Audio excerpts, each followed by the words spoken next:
Welcome to the vintage tutorial. तो आज हम देखेंगे कि पाइथन में वेरिएबल्स क्या होते हैं एंड कैसे होते हैं और उसे हम कैसे डिफाइन कर सकते हैं, कौन कौन से वैलिड टाइप से हम पर्टिकुलर वेरिएबल्स को डिफाइन करने का।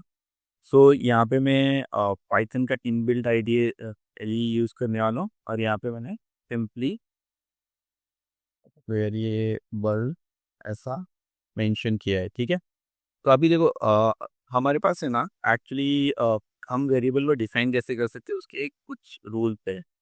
तो फर्स्ट थिंग क्या है कि हम पाइथन में वेरिएबल को डायनेमिकली कहीं पे भी डिफाइन कर सकते हैं और उसका यूज़ कर सकते हैं। हमें लेट्स सपोज हमने 15 लाइन का कोड लिख दिया, उसके बाद हमें कोई एक वेरिएबल डिफाइन करना है तो हम सिंपली वहाँ पे वो डिफाइन करके उसका यूटिलाइजेशन कर सकते हैं उस पर्टिकुलर कोड में।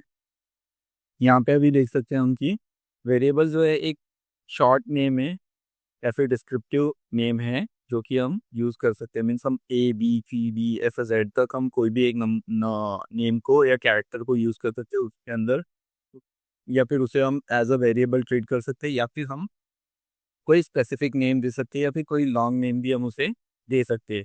उसके बाद कुछ पाइथन में वेरिएबल को डिफाइन करने के कुछ रूल्स है कि वेरिएबल जो है वो लेटर से स्टार्ट होना चाहिए या फिर अंडरस्कोर से स्टार्ट होना चाहिए, और वो किसी नंबर से स्टार्ट नहीं हो सकता। नंबर से ये चीज़ें मैं एक एक करके एक्सप्लेन करता हूँ आपको कि वो कैसे कर सकते हैं और क्या क्या चीज़ें होती है।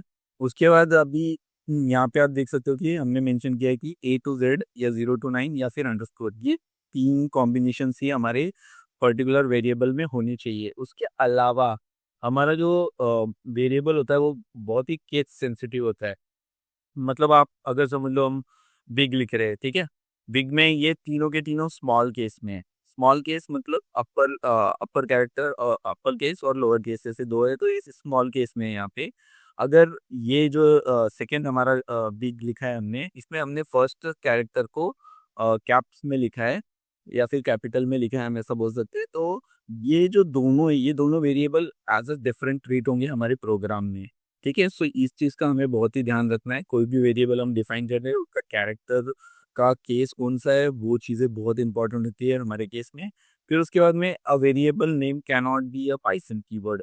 सो पाइथन के कुछ रिजर्व कीवर्ड्स होते हैं, तो उन कीवर्ड्स के नाम से उस वेरिएबल का नाम नहीं होना चाहिए। ठीक है, तो अब हम एक एक करके देखेंगे ये सारी चीज़ों को। ठीक है, तो let's let's start with this.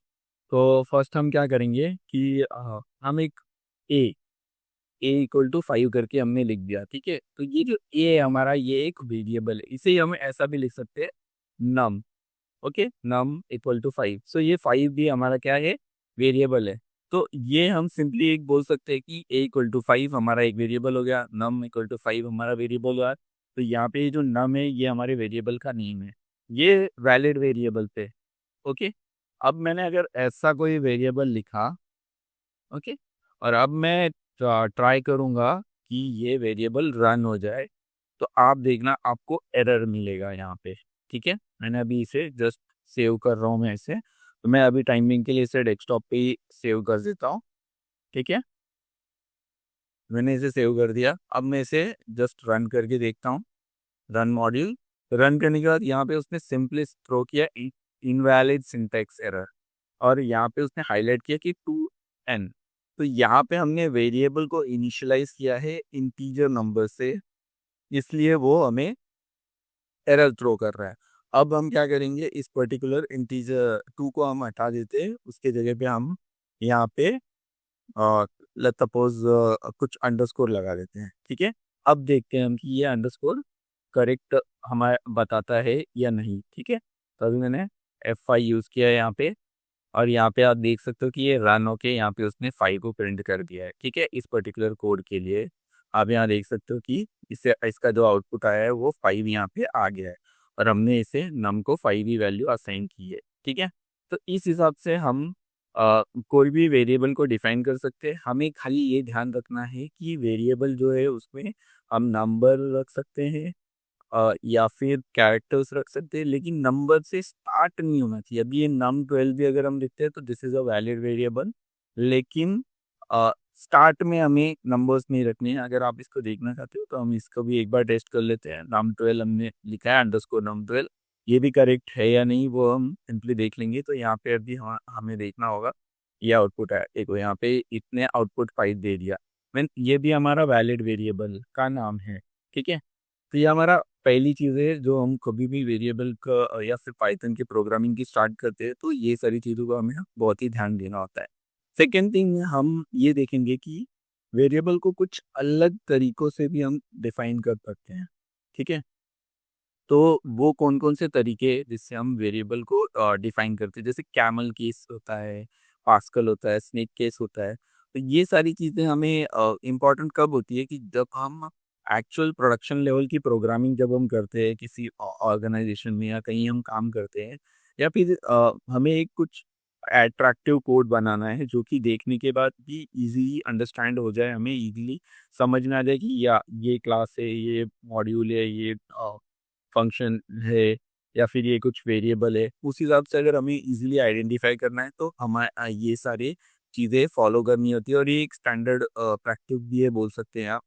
तो अभी अगर हमारा कोई भी वेरिएबल जो जिसका फर्स्ट जो कैरेक्टर है, फर्स्ट कैरेक्टर वो स्मॉल है, लेकिन बाकी सारे जो भी वर्ड स्टार्ट हो रहे हैं, जैसे माय एक वर्ड हुआ, ठीक है? यहाँ पे क्लास एक अनदर वर्ड हुआ और नेम ये थर्ड वर्ड हुआ, ठीक है?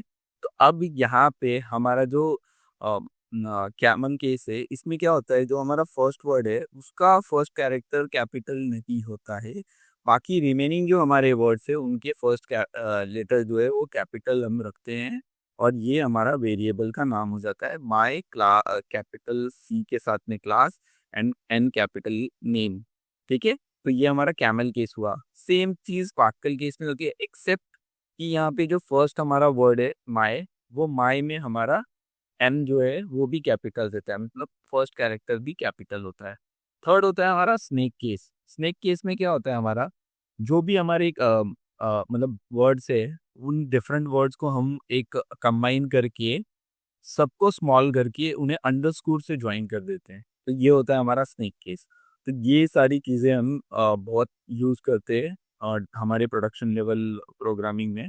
तो ये आपको जस्ट एक क्लियर अंडरस्टैंडिंग और इजी ओवरव्यू देता है और वेरिएबल को अंडरस्टैंड करने के लिए इजी होता है हमारा।